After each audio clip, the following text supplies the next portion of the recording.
श्री राम। राजा श्री हरिश्चंद्र जी की इतनी गहरी परीक्षा और माँ सबरी से इतना लंबा इंतज़ार, इन सारी परीक्षा लेने के पीछे क्या अभिप्राय रहा होगा। भक्तों की इतनी करड़ी परीक्षा भगवान ने ली और भक्त भी इतने महान थे जो अपनी परीक्षा में उत्तीर्ण हुए। आप अपनी मधुर मन से समझाने की कृपा करें।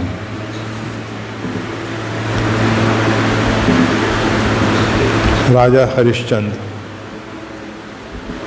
अधिकांश लोग उनको सत्यवादी हरिश्चंद्र के नाम से जानते हैं, परंतु श्रीमद् भागवत में उनका चरित्र आया है। उन्होंने पुत्र प्राप्ति के लिए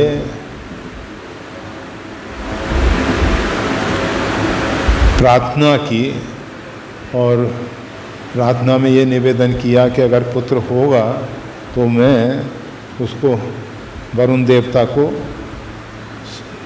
समर्पित कर दूंगा। बच्चे का जन्म हुआ। वरुण देवता ने उनसे कहा कि भाई तुमने जैसा निवेदन किया था, जैसी प्रार्थना की थी, उसके अनुरूप कार्य करना चाहिए। कहा कि अभी तो ये बिल्कुल छोटा है, थोड़ा बड़ा हो जाए। बड़ा हो गया फिर भी देने के लिए तैयार नहीं। 5 साल 9 साल। तब वरुण देवता उनको जलोदर रोग हो गया, उदर में जल भर जाना, और उससे वो बहुत पीड़ित रहे।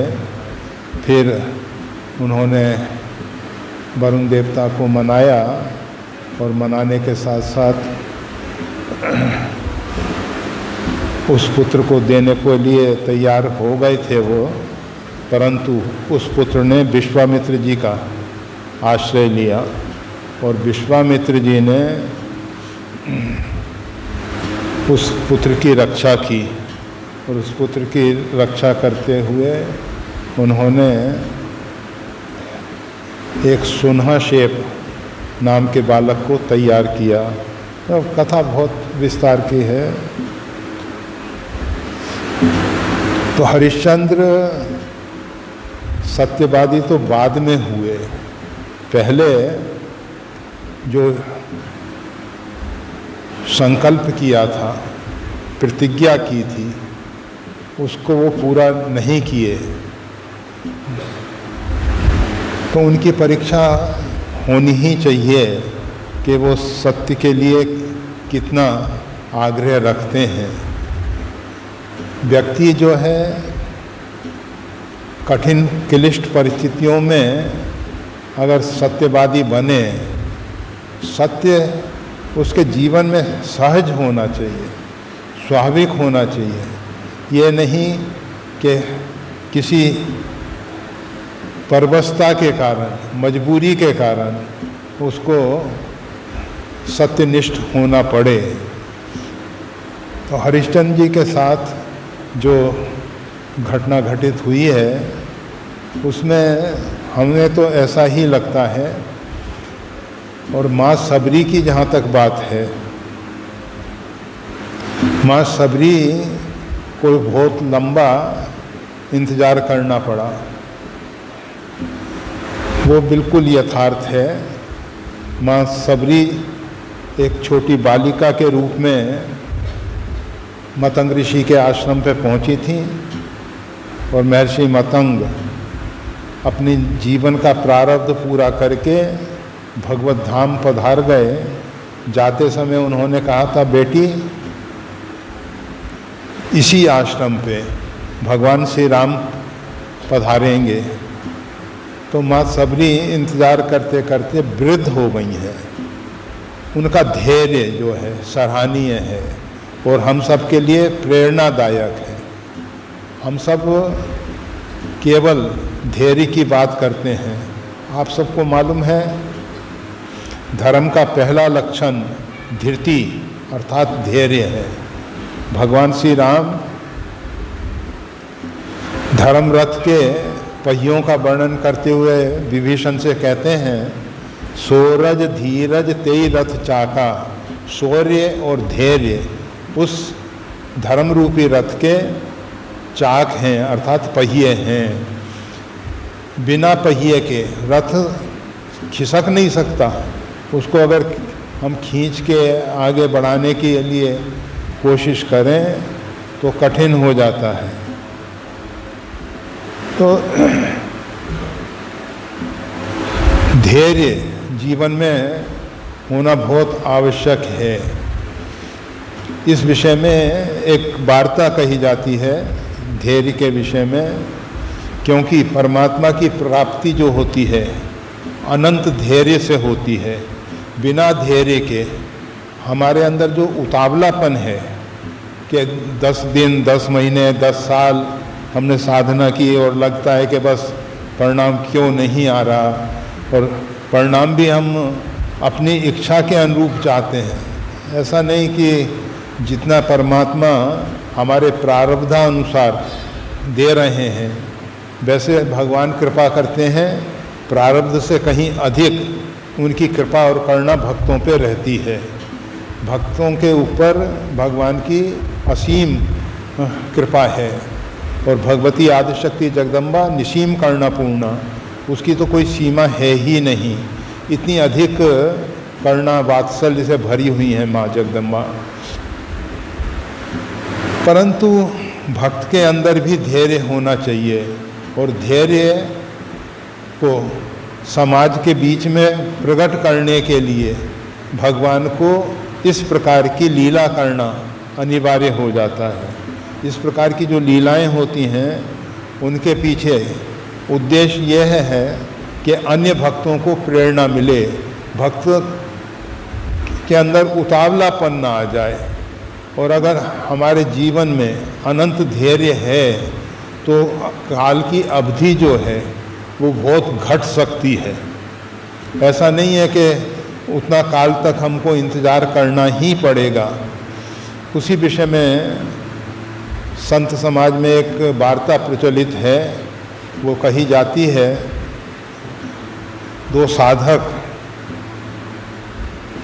साधना के लिए वन में गए और दोनों ने अलग अलग स्थान पे तपस्या प्रारंभ की। एक पीपल के वृक्ष के नीचे, अश्वत्थ वृक्ष, गीता में भगवान कहते हैं वृक्षानाम अश्वत्थ, वनस्पति वृक्षों में भगवान अश्वत्थ अर्थात पीपल के रूप में स्थित हैं। पीपल का वृक्ष बहुत श्रेष्ठ है। अन्य वृक्ष जो हैं रात्रि में कार्बन डाइऑक्साइड देते हैं और दिन में ऑक्सीजन देते हैं, परंतु पीपल के वृक्ष से रात्रि दिन ऑक्सीजन ही प्राप्त होती है। तो इसलिए पीपल का वृक्ष उत्तम माना गया है। तो साधक ने पीपल के वृक्ष के नीचे साधना प्रारंभ की, और दूसरा साधक जो है धात्री फल आंवला, उस वृक्ष के नीचे साधना प्रारंभ किया। जैसे धात्री फल स्वास्थ्य के लिए बहुत उत्तम है, जिस प्रकार से माँ धात्री तो बच्चे का पालन करती है, उसी प्रकार से यह आंवला जो है शरीर का पोषण करता है, शरीर के मल को दूर करता है आंवला। दूसरा इसमें एक बड़ा लाभ ये मिलता है, विटामिन सी जो है वो भरपूर है। किसी भी परिस्थिति में विटामिन सी जो है कम नहीं होता, उसका बिल्कुल नष्ट नहीं होता। अन्य वस्तुओं में विटामिन सी है, परंतु परिस्थिति विशेष पे वो विटामिन सी या तो नष्ट हो जाता है या काफ़ी कम हो जाता है। परंतु आंवले में विटामिन सी इतना प्रचुर मात्रा में है कि उसका वो विटामिन सी आसानी से नष्ट नहीं किया जा सकता। तो धात्री फल है, वो माँ जैसे पालन पोषण करने वाला है।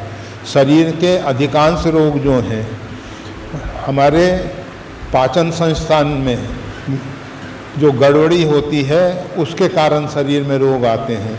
शरीर में जो विजातीय तत्व इकट्ठे हो जाते हैं, प्रकृति उनको निकाल के बाहर फेंकना चाहती है, और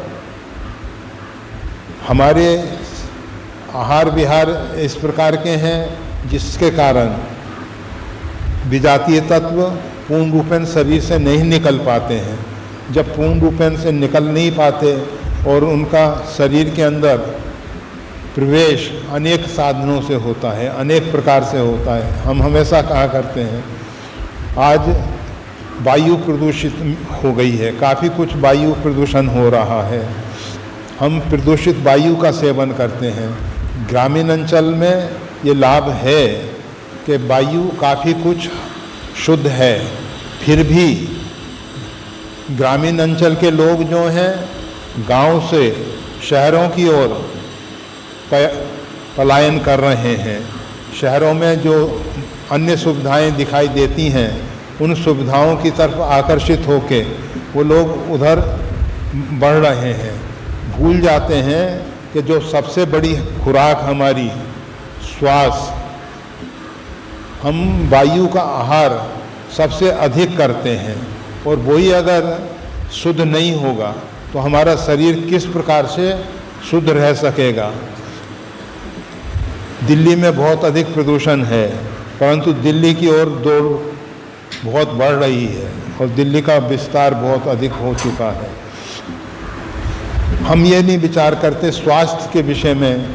अगर ग्रामीण अंचल में अच्छा स्वास्थ्य रहता है और अच्छा शुद्ध वायु इत्यादि मिलता है, शुद्ध वायु, शुद्ध जल, शुद्ध अन्न, तो फिर ग्रामीण अंचल का ही सेवन करना अच्छा है।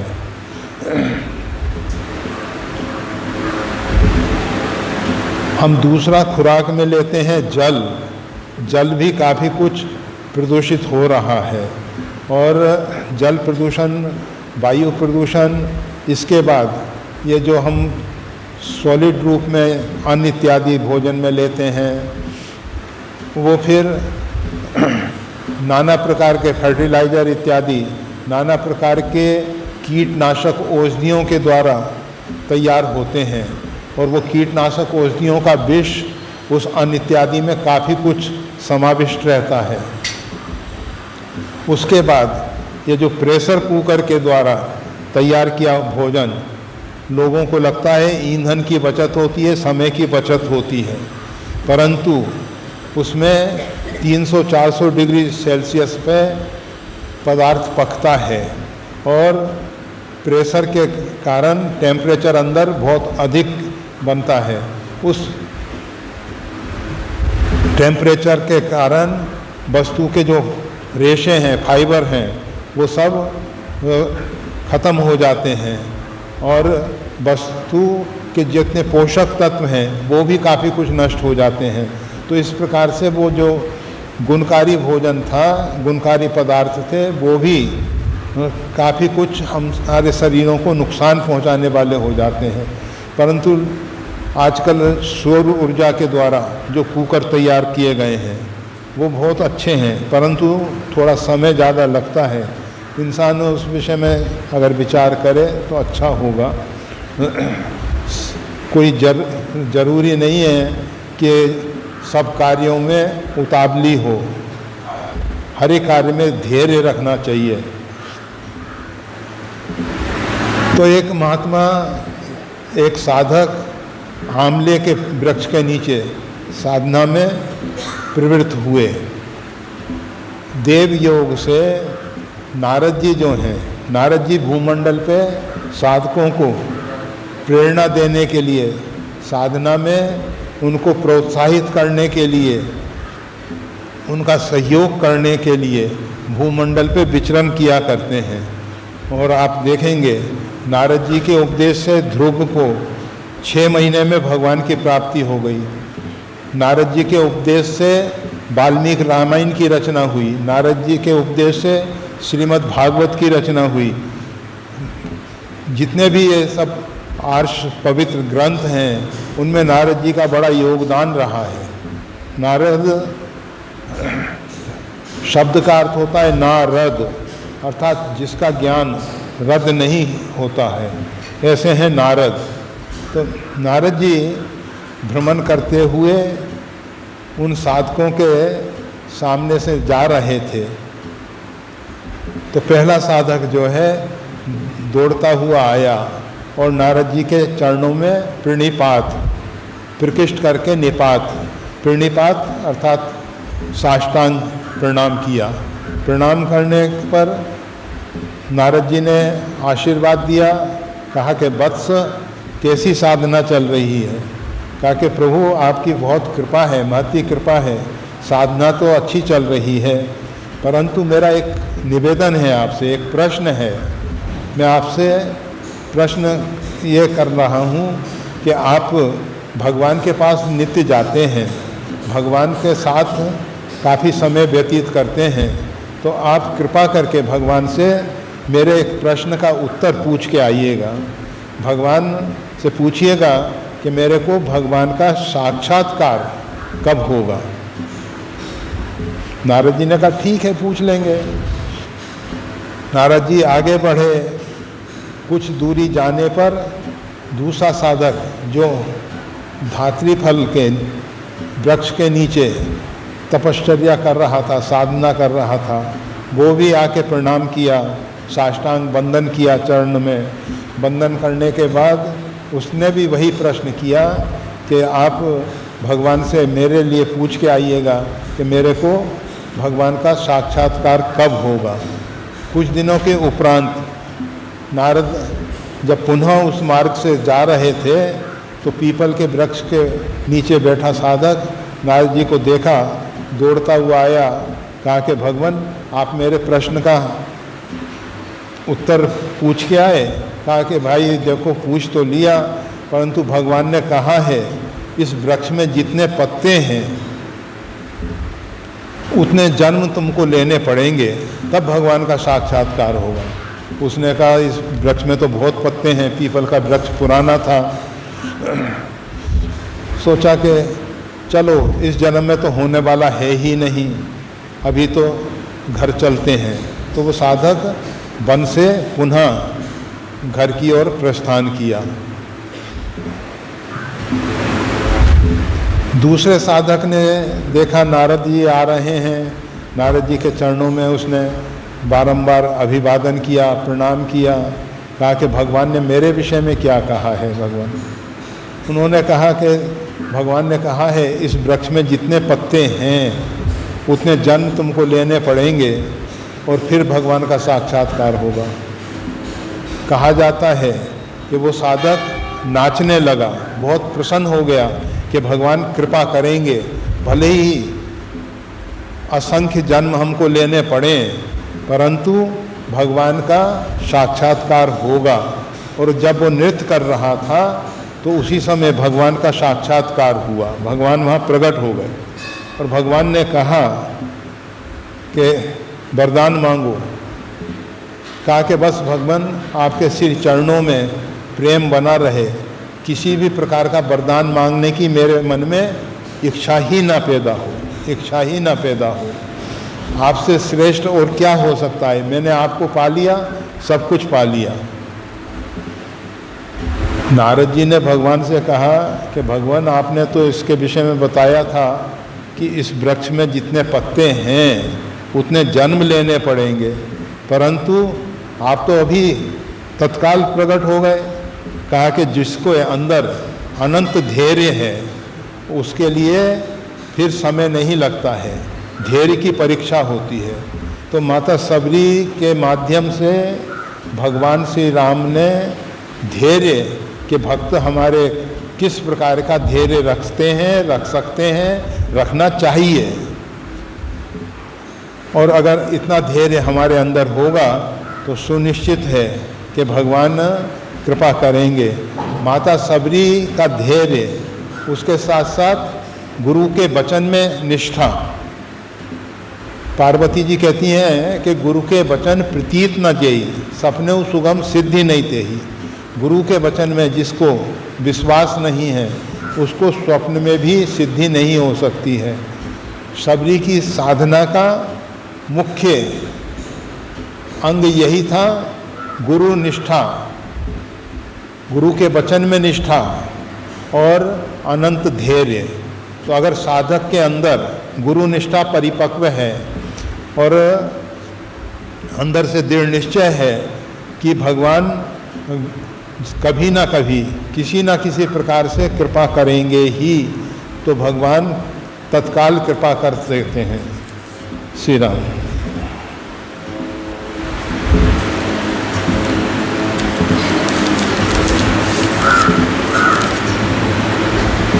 जैसा कि हम सुनते हैं, उस परमात्मा को प्राप्त करने के लिए जीवन में सरलता होना आवश्यक है, लेकिन वास्तविक जीवन में सरलता होना ही सबसे कठिन है।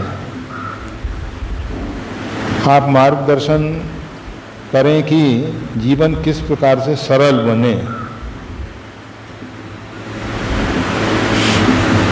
नीचे लिख रखा है सरल, स से सीता, र से राम और ल से लक्ष्मण। इस प्रकार से जिसने भी लिखा है सरलता। अगर व्यक्ति परमात्मा की सही ढंग से आराधना उपासना कर रहा है, सही ढंग से आराधना उपासना कर रहा है, सही ढंग का मतलब माता सबरी को भगवान श्री राम ने भक्ति के 9 सोपान बताए हैं।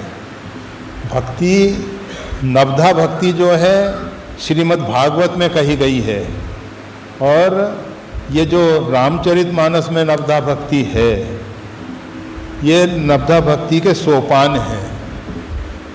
क्रमशः एक एक सोपान को पार करते हुए आगे बढ़ना होता है।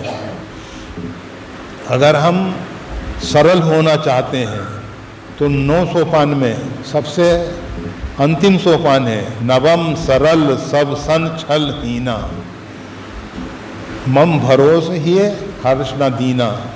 ये नवम सोपान है। हम पहले सोपान से आगे बढ़ें, आपको ऊपर चढ़ना है तो एक एक सोपान ऊपर बढ़ेंगे तो आसानी से बढ़ जाएंगे। अगर छलांग लगा के ऊपर पहुंचने की कोशिश करेंगे तो हाथ पैर टूटेंगे, ऊपर नहीं पहुंच पाएंगे। एक स्टेप बाय स्टेप ऐसे आपको आगे बढ़ना होता है। क्रमशः एक एक सोपान को पार करना होता है, एक एक सीढ़ी को आपको पार करना होता है। तो प्रथम भक्ति संतन कर संगा। भगवान श्री राम माता सबरी को बता रहे हैं कि भक्ति में सबसे पहला सोपान जो है संतों का संग करो, केवल संग करो। और आप जानते हैं संगात संजायते काम और संसर्जा गुण दोषा भवंती। ये संग दोष जो है ये हमारे अंदर नाना प्रकार की कामनाएं पैदा कर देता है। और संग अगर सज्जनों का संग है, संतों का संग है, महापुरुषों का संग है, तो हमारे अंदर भक्ति का प्रवेश होगा। और ये समझ लेना चाहिए भक्ति कौन सी होनी चाहिए। श्रुति सम्मत हरि भक्ति पथा संयुत ज्ञान विवेक। रामचरितमानस में भक्ति को राम भक्ति जहाँ सुरसरी धारा, राम भक्ति जो है वो गंगा की धारा है। अगर गंगा की धारा वर्षा में उच्छृंखल होके तटबंधों को तोड़ के बहती है तो वो गंगा जो है रौद्र रूप में होती है। उसको हम दूर से ही नमस्कार करके कहते हैं कि माँ हमारे को तेरा सौम्य शांत स्वरूप चाहिए, हमको ये रौद्र रूप नहीं चाहिए। तो भक्ति भी तटबंधों के अंदर होनी चाहिए। अर्थात जो सांडिल भक्ति सूत्र है, नारद भक्ति सूत्र है, अंगिरा भक्ति सूत्र है, इन सब सूत्रों के द्वारा जो प्रतिपादित मार्गदर्शन है भक्ति का, उस ढंग से हम भक्ति मार्ग में आगे बढ़ें और उसके लिए सभी संतों का, सभी प्रकार के संतों का समागम हो, हम उनका संग करें। हमारे जो पूर्व के संस्कार हैं, अनेक जन्मांतर के संस्कार लेके हम पृथ्वी पर आए हैं, तो जो अनेक जन्म के संस्कार हैं उनमें से अनुकूल संस्कार जिस संत के साथ हमारे मिल जाएं, उनका संग विशेष रूप में करें और उनके द्वारा नित्य प्रति दूसर रतिमम कथा प्रसंगा, भगवान की लीलाओं का श्रवण करें। लीलाओं का श्रवण करने से भगवान के चरणों में अनुराग होगा। रुक्मणी जी ने केवल भगवान के विषय में सुना था और सुनने मात्र से उनको भगवान की भक्ति, और तो ये जो श्रवणम भक्ति का जो नवधा भक्ति में पहला अंग बताया गया है, वो कहा गया है श्रवणम, श्रवण करना। परंतु केवल श्रवण नहीं करना है, श्रवण करने के बाद मनन।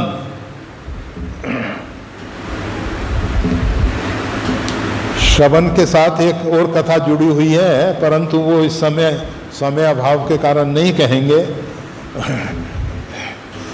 अभी तो केवल इतना ही सरल होने की बात, इन्होंने तो सरलता के 3 सीता राम लक्ष्मण बता दिया, परंतु हम 3 का त्रिगुण करके, त्रिगुण मतलब 9 के रूप में बता रहे हैं। भगवान श्री राम ने कहा है, हमने नहीं कहा है, भगवान श्री राम ने कहा है। तो गुरुपद पंकज सेव तीसर भक्ति अमान, भगवान के गुणानुवाद सुनने से अंतःकरण में जब वैराग्य हो, अंतःकरण में लगे कि हमको उस परम तत्व का साक्षात्कार करना है, उस परमात्मा का साक्षात्कार करना है, परमात्मा को पाना है, इस प्रकार का विचार हमारे अंदर पैदा हो, तो ऐसे महापुरुष की शरण में जाएं जिसका एक हाथ भगवान के श्री चरणों में हो और एक हाथ हमारे सिर पर हो। तो ऐसे महापुरुष को गुरु कहा जाता है। गुरु अर्थात परमात्मा के साथ जो हमारा संबंध जोड़ दे। गुरु गीता में गुरु के 2 स्वरूप बताए गए हैं, एक गुरुर् ब्रह्मा गुरुर्विष्णु गुरुर्देवो महेश्वरा, गुरु साक्षात। एक स्वरूप यह है, दूसरा स्वरूप है अखंड मंडलाकारम व्याप्तम येन चराचरम तत्पदम दर्शितम येन तस्मै श्री गुरुवे नमः। एक में तो गुरु को साक्षात परिपूर्णतम ब्रह्म ऐसा है कि जो परमात्मा को निर्गुण निराकार रूप में ही स्वीकार कर पाते हैं। वैसे परमात्मा निर्गुण निराकार भी है, परमात्मा सगुण साकार भी है, और परमात्मा हमारे मन बुद्धि से परे भी है। हम परमात्मा के विषय में इदम इत्थ ऐसा ही है नहीं कह सकते। परमात्मा क्या है, कैसा है, उसको समझना बहुत कठिन है। आत्मा ही परमात्मा को शुद्ध स्वरूप में जब आत्मा होता है तो वो परमात्मा को जान पाता है। जानत है जय देव जनाई, जिसके ऊपर भगवान कृपा और करुणा करते हैं वो भगवान को जानता है। तो गुरु के माध्यम से हम जो सगुण साकार रूप में परमात्मा को स्वीकार करते हैं, उनके लिए गुरु अखंड मंडलाकारम व्याप्तम येन चराचरम, जो चर और अचर में व्याप्त है, जो अखंड मंडलाकार है, ऐसे जो परमात्मा हैं, तत्पदम दर्शितम येन, उनके चरण कमल तक हमको पहुंचा दिया, उनके चरण कमल का दर्शन हमको करा दिया। उस दर्शन अर्थात फिलॉसफी, दोनों बातें हैं, दर्शन और का दोनों अर्थ होते हैं। भारतीय फिलॉसफी को भी दर्शन शास्त्र के रूप में देखा जाता है। तो गुरु महाराज की शरण में जाए और गुरुपद पंकज सेव, उनके चरण कमल की सेवा करें। गीता में भी भगवान यही कहते हैं, तद्विधि प्रणिपातेन परिप्रशेन सेव्या।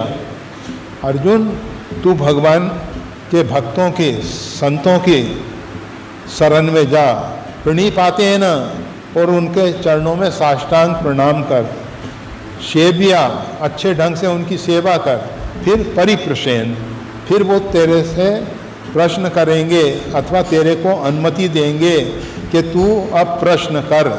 और जब गुरु आज्ञा से हम उनके समक्ष अपनी समस्या रखेंगे तो वो उसका समाधान देंगे। समाधान दोनों प्रकार से होता है, समाधि के द्वारा होता है और शब्दों में होता है। तो गुरुदेव दोनों प्रकार से समाधान देते हैं। एक तो शब्दों में भी समाधान देते हैं, उसके साथ साथ साधक को समाधिष्ठ करके, और कौन सी समाधि?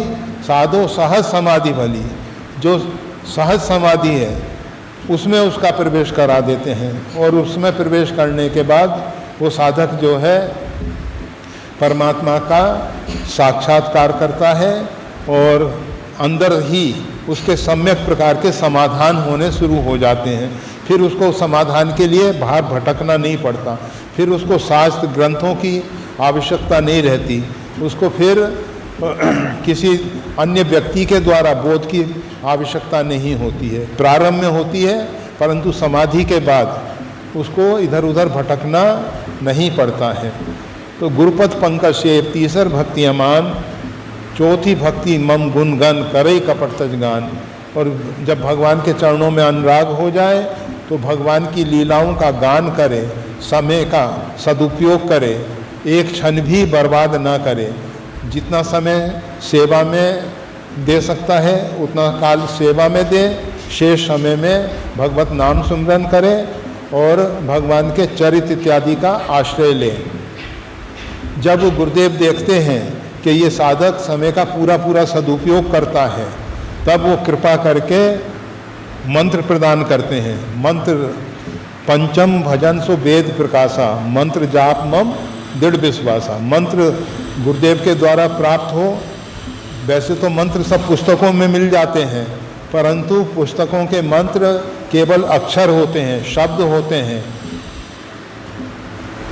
गुरुदेव के द्वारा उन अक्षरों में, उन शब्दों में शक्ति जो है, जो साधना की है गुरुदेव ने, उसकी शक्ति उसमें प्रवेश करती है और उससे हमारा कल्याण होता है। खटदमशील विरत बहुकर्मा। फिर जो बहुत से नाना प्रकार के कर्म कांड हैं उससे वैराग्य हो जाता है, और वैराग्य होने के बाद सातम मोहिमय जग देखा, मोते अधिक संत कर लेखा। सारी सृष्टि में सिया राममय सब जग दिखाई देने लगता है उसको। और उस स्थिति में भी वो उन संत महापुरुषों को विशेष श्रेष्ठ मानता है कि जिनके कृपा करुणा से परमात्मा के मार्ग में हम आगे बढ़ रहे हैं। आठव जथा लाभ संतोषा, सपने उन्हें देखें पर दोषा। और आठवीं भक्ति में कहा जाता है कि उसके अंदर से दोष दृष्टि दूर हो जाती है। ये दोष दृष्टि जो है ना, बहुत अधिक घातक है। हम दूसरों में जो दोष देखते हैं, दोषारोपण करते हैं, छिद्रान्वेषण करते हैं, इनके कारण हमारा हृदय मलिन हो जाता है। दूसरों के दोष देखते रहने से हमारा हृदय मलिन हो जाता है। कंस इत्यादि इतने दुष्ट राक्षस भगवान का चिंतन करने से तर गए, भवसागर से पार हो गए, और हम सब दूसरों में दोष देखकर पतन की ओर चले जा रहे हैं।